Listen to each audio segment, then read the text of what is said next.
അമൃതവേണി ലൈസ് കിറ്റ് presents daily news പ്രഭാത വാർത്തകൾ powered by Pulimoottil silks KSFE in association with Joy Alukkas. ഇത്തവണ ഫസ്റ്റ് അടിക്കില്ലേ നമ്മള്?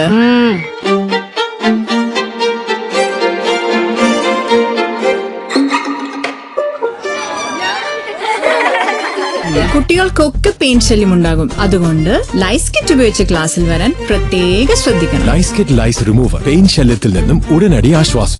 നമസ്കാരം, ഞാൻ ഡേസി ബിജു. ഡെയിലി ന്യൂസിന്റെ പ്രഭാത വാർത്തകളിലേക്ക് സ്വാഗതം. ഇന്ന് മെയ് 9 ശനിയാഴ്ച. തമിഴ്നാട് മുഖ്യമന്ത്രിയാകാനുള്ള നടൻ വിജയന്റെ സത്യപ്രതിജ്ഞ അനിശ്ചിതത്വത്തിൽ. കേവല ഭൂരിപക്ഷമില്ലാത്തതിനാൽ സത്യപ്രതിജ്ഞ അനുവദിക്കില്ലെന്ന് ഗവർണർ രാജേന്ദ്ര അർലേക്കർ. കേവല ഭൂരിപക്ഷമായ 118 പകരം പിന്തുണ കത്തിൽ 116 പേരെയുള്ളൂവെന്ന് ഗവർണർ ചൂണ്ടിക്കാട്ടി. 120 പേരുടെ പിന്തുണ അവകാശപ്പെട്ട് TVK നേതാവ് വിജയ് ഗവർണറുമായി 3ാം വട്ടം കൂടിക്കാഴ്ച നടത്തിയിരുന്നു. TVKയ്ക്ക് 108 സീറ്റുണ്ടെങ്കിലും വിജയ് 2ഇടത്ത് ജയിച്ചതിനാൽ യഥാർത്ഥ അംഗബലം 107 ആണ്. കോൺഗ്രസ് 5, CPM 2, CPI 2, മുസ്ലിം ലീഗ് 2, VCK 1 എന്നീ കക്ഷികളുടെ MLA-മാർ പിന്തുണ പ്രഖ്യാപിച്ചു. എന്നാൽ മുസ്ലിം ലീഗിന്റെയും VCKയുടെയും പിന്തുണ കത്ത് ഇല്ല. ഇതേസമയം മന്ത്രിസഭയുണ്ടാക്കാൻ AIADMK നേതാവ് എടപ്പാടി പഴനിസ്വാമിയെ ക്ഷണിക്കണമെന്നാവശ്യപ്പെട്ട് AMMK നേതാവ് TTV ദിനകരൻ ഗവർണറെ കണ്ട് കത്തു നൽകി. കത്തിൽ ദിനകരന്റെയും പാർട്ടിയുടെ ഏക MLA-യുടെയും ഒപ്പ് മാത്രമേ ഉള്ളൂ. കേരളത്തിൽ UDF ഭരണം ആരംഭിക്കുന്നതിന് മുൻപേ വിവിധ വകുപ്പുകളിൽ കൂട്ടസ്ഥലം മാറ്റം. വിദ്യാഭ്യാസ വകുപ്പിന് പുറകെ ലോക്കൽ ഫണ്ട് ഓഡിറ്റ്, സ്റ്റാറ്റിസ്റ്റിക്സ് എന്നീ വകുപ്പുകളിൽ സ്ഥലം മാറ്റ ഉത്തരവിറങ്ങി. ഇടത് യൂണിയൻ നേതാക്കളെയാണ് കൂട്ടത്തോടെ സ്ഥലം മാറ്റിയത്. ഇതിനെതിരെ NGO യൂണിയൻ പ്രതിഷേധിച്ചു. വികാസ് ഭവനിൽ സ്ഥലമാറ്റ ഉത്തരവ് കത്തിച്ചു. KSRTCയിൽ സ്ത്രീകൾക്ക് സൌജന്യ യാത്രയെന്ന UDF വാഗ്ദാനം നടപ്പാക്കാൻ പ്രാഥമിക നടപടികൾ തുടങ്ങി. ടിക്കറ്റ് മെഷീനിൽ ഇന്നു മുതൽ ലിംഗഭേദം രേഖപ്പെടുത്തും. ഇതിനായി KSRTCയുടെ അഡീഷണൽ ജനറൽ മാനേജറാണ് ഉത്തരവിറക്കിയത്. കവി K സച്ചിദാനന്ദൻ സാഹിത്യ അക്കാദമി അധ്യക്ഷ സ്ഥാനം രാജിവെച്ചു. ഈ മാസം 31 വരെ കാലാവധി ഉണ്ടായിരുന്നു. ഭരണമാറ്റത്തിന്റെ ഭാഗമായിട്ടാണ് രാജി. 2022 മാർച്ചിലാണ് K സച്ചിദാനന്ദൻ അക്കാദമി അധ്യക്ഷനായി ചുമതലയേറ്റത്. തുടർഭരണം വേണ്ടെന്നും അത് ഫാസിസത്തിലേക്ക് നയിക്കുമെന്നും തെരഞ്ഞെടുപ്പിന് മുൻപേ തുറന്നടിച്ചത് വിവാദമായിരുന്നു. കേരളത്തിലെ മുഖ്യമന്ത്രി ചർച്ച ഡൽഹിയിൽ. നേതാക്കളെ ഹൈക്കമാൻഡ് ഡൽഹിക്ക് വിളിപ്പിച്ചു. VD സതീശനും രമേശ് ചെന്നിത്തലയും KPCC അധ്യക്ഷൻ സണ്ണി ജോസഫും ഇന്ന് ഡൽഹിയിലെത്തും. KC വേണുഗോപാൽ ഡൽഹിയിൽ തന്നെയുണ്ട്. ചേരിതിരിഞ്ഞ് പ്രകടനങ്ങൾ നടത്തുന്നതും ഫ്ലക്സുകൾ സ്ഥാപിക്കുന്നതും അവസാനിപ്പിക്കണമെന്ന് VD സതീശൻ ഫേസ്ബുക്ക് കുറിപ്പിൽ ആവശ്യപ്പെട്ടു.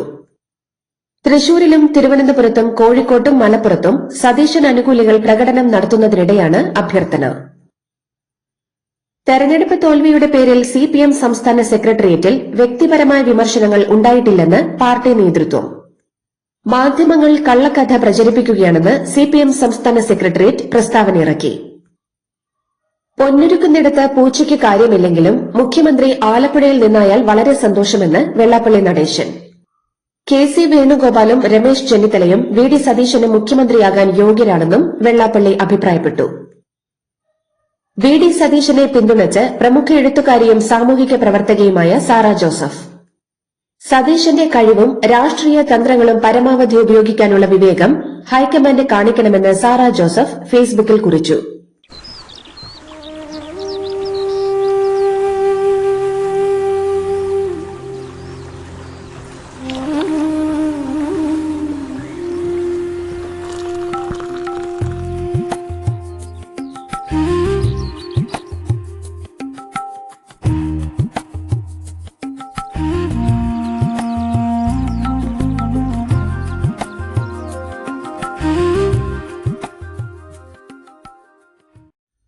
VD സതീശന്റെ പുതിയ പുസ്തകം ഇന്ന് പ്രകാശിതമാകും.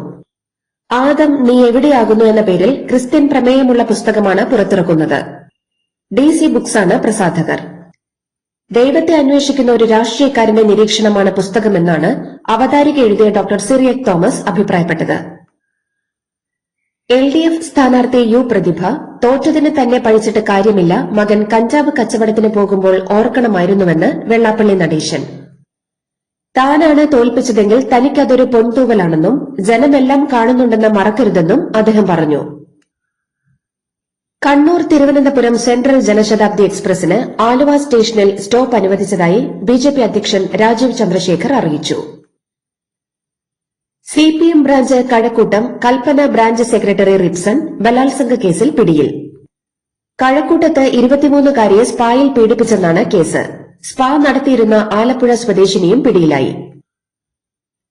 സിപിഎമ്മിന്റെ നേതൃത്വത്തിലുള്ള ബ്രഹ്മഗിരി ഡെവലപ്മെന്റ് സൊസൈറ്റിയിലെ അഴിമതി അന്വേഷിക്കണമെന്നാവശ്യപ്പെട്ട് സുൽത്താൻ ബത്തേരിയിൽ യൂത്ത് കോൺഗ്രസ് പ്രകടനം നടത്തി. 600 നിക്ഷേപകരിൽ നിന്നായി 100 കോടി രൂപയിലധികം സമാഹരിച്ചെന്നും നിക്ഷേപകർക്ക് പലിശയോ നിക്ഷേപത്തുകയോ നൽകുന്നില്ലെന്നുമാണ് ആരോപണം. കൊച്ചിയിൽ യുവതിയെ കത്തിക്കാണിച്ച് ഭീഷണിപ്പെടുത്തി ബലാത്സംഗം ചെയ്യാൻ ശ്രമിച്ച കേസിൽ 3ാമത്തെ പ്രതിയും പിടിയിൽ. അരൂർ സ്വദേശി സഞ്ജയാണ് പിടിയിലായത്. കൊച്ചി മെഡിക്കൽ ട്രസ്റ്റിന് സമീപത്തുള്ള ആളൊഴിഞ്ഞ കെട്ടിടത്തിൽ നിന്നാണ് പ്രതിയെ പിടികൂടിയത്.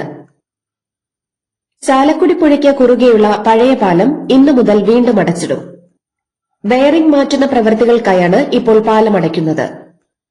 പാലത്തിലെ ബെയറിംഗ് മാറ്റുന്ന പ്രവൃത്തികൾക്കായി 20 ദിവസത്തോളം വേണ്ടിവരുമെന്നാണ് കണക്കുകൂട്ടൽ. നെടുങ്കണ്ടം ഇരട്ട കൊലപാതക കേസിലെ പ്രതി സജിയുടെ വീടിന് സമീപം കുഴിച്ചപ്പോൾ അസ്ഥിയുടെ അവശിഷ്ടം കണ്ടെത്തി. 2018 കാണാതായ സജിയുടെ പിതാവ് മാത്യു തിരോധാന കേസിന്റെ അന്വേഷണത്തിന്റെ ഭാഗമായിട്ടായിരുന്നു പരിശോധന.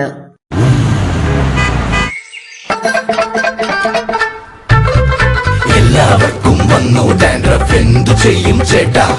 പേടിക്കണ്ട, ഇവിടുണ്ടല്ലോ ഡാൻഡ്രോക്കിൻ ഓയിൽ.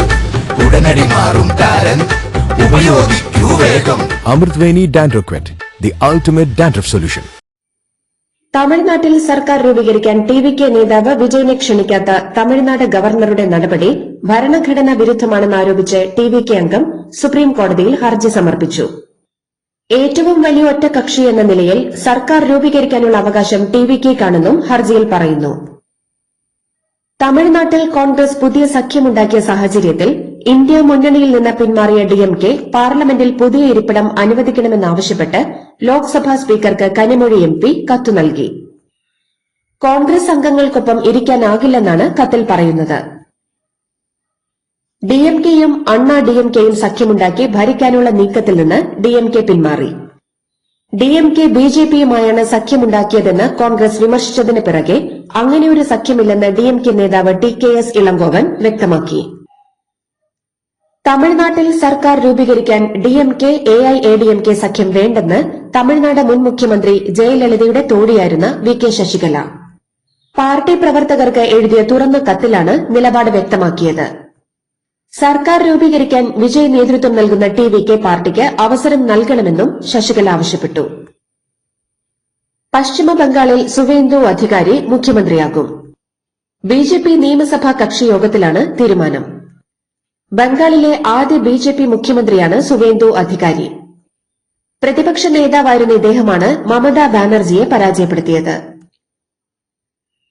ഇന്ത്യയുടെ ഓപ്പറേഷൻ സിന്ദൂറിനിടെ പാകിസ്ഥാന് ഓൺസൈറ്റ് സാങ്കേതിക സഹായം നൽകിയെന്ന് ചൈന സ്ഥിരീകരിച്ചതായി south China morning post report ചെയ്തു. കഴിഞ്ഞ വർഷം ഏപ്രിൽ 22-ന് ജമ്മു കാശ്മീരിലെ പഹൽഗാമിൽ നടന്ന ഭീകരാക്രമണത്തിൽ 26 പേർ കൊല്ലപ്പെട്ടതിനെ തുടർന്നാണ് ഇന്ത്യ ഓപ്പറേഷൻ സിന്ദൂർ എന്ന സൈനിക നടപടി സ്വീകരിച്ചത്. വെടിനിർത്തൽ കരാർ നിലനിൽക്കുമ്പോഴും ഇറാനും അമേരിക്കയും തമ്മിൽ ഏറ്റുമുട്ടലുകൾ തുടരുന്നു. ഇറാനിലെ സൈനിക കേന്ദ്രങ്ങളിൽ അമേരിക്ക ആക്രമണം നടത്തി. പ്രകോപനമില്ലാതെ ഇറാൻ തങ്ങളുടെ യുദ്ധക്കപ്പലുകൾ ആക്രമിച്ചതിന് തിരിച്ചടിയായാണ് ആക്രമണമെന്നാണ് യുഎസ് സെൻട്രൽ കമാൻഡ് അറിയിച്ചത്. തായ്വാന് ചുറ്റും വീണ്ടും സൈനിക വിന്യാസവുമായി ചൈന. 12 ചൈനീസ് സൈനിക വിമാനങ്ങളും 6 യുദ്ധക്കപ്പലുകളും 2 ഔദ്യോഗിക കപ്പലുകളും തായ്വാന് സമീപം എത്തി. 10 വിമാനങ്ങൾ അതിർത്തിരേഖ കടന്ന് തായ്വാന്റെ വടക്ക്, തെക്ക്, പടിഞ്ഞാറ്, കിഴക്ക് ഭാഗങ്ങളിലുള്ള വ്യോമ പ്രതിരോധ മേഖലയിലേക്ക് പ്രവേശിച്ചു. ക്യൂബയ്ക്കെതിരെ സൈനികാക്രമണം നടത്താൻ അമേരിക്കൻ പ്രസിഡന്റ് ഡൊണാൾഡ് ട്രംപിന് പദ്ധതിയില്ലെന്ന് Brazil president Luiz Inacio Lula da Silva. White ഹൌസിൽ ഇരു നേതാക്കളും തമ്മിൽ നടത്തിയ ഉന്നതതല കൂടിക്കാഴ്ചയ്ക്ക് ശേഷമാണ് അദ്ദേഹം ഇങ്ങനെ പ്രതികരിച്ചത്. ഇന്തോനേഷ്യയിലെ ഡുക്കോണോ പർവ്വതത്തിൽ പർവ്വതാരോഹണം നടക്കുന്നതിനിടെ അഗ്നിപർവ്വതം പൊട്ടിത്തെറിച്ചു. വിദേശികളടക്കം 3 പേർ മരിച്ചു. നിരവധി പർവ്വതാരോഹകർ കുടുങ്ങി. ഇവരെ സുരക്ഷിതമായി താഴെ എത്തിച്ച് ആശുപത്രിയിൽ പ്രവേശിപ്പിച്ചു. IPL-ൽ കൊൽക്കത്ത നൈറ്റ് റൈഡേഴ്സിന് ഡൽഹി ക്യാപിറ്റൽസിനെതിരെ 8 വിക്കറ്റ് വിജയം. ഡൽഹി അരുൺ ജെയ്റ്റ്ലി സ്റ്റേഡിയത്തിൽ ടോസ് നഷ്ടപ്പെട്ട ബാറ്റിംഗിനെത്തിയ ഡൽഹി 8 വിക്കറ്റ് നഷ്ടത്തിൽ 142 റൺസാണ് നേടിയത്. മറുപടി ബാറ്റിംഗിൽ കൊൽക്കത്ത 14.2 ഓവറിൽ 2 വിക്കറ്റ് നഷ്ടത്തിൽ ലക്ഷ്യം മറികടന്നു. 47 പന്തിൽ പുറത്താവാതെ 100 റൺസ് നേടിയ ഫിൻ അലനാണ് കൊൽക്കത്തയുടെ ടോപ്പ് സ്കോറർ. ജയത്തോടെ കൊൽക്കത്ത 10 മത്സരങ്ങളിൽ 9 പോയിന്റുമായി ഏഴാമതെത്തി. ഡൽഹി 8 പോയിന്റുമായി എട്ടാമതാണ്. ഇതോടുകൂടി ഡെയിലി ന്യൂസിന്റെ ഇന്നത്തെ പ്രഭാത വാർത്തകൾ സമാപിക്കുന്നു. ഡെയിലി ന്യൂസിന് വേണ്ടി വാർത്തകൾ വായിച്ചത് Daisy Biju. Daily news live .in വാർത്തകൾ വിരൽ തുമ്പിൽ.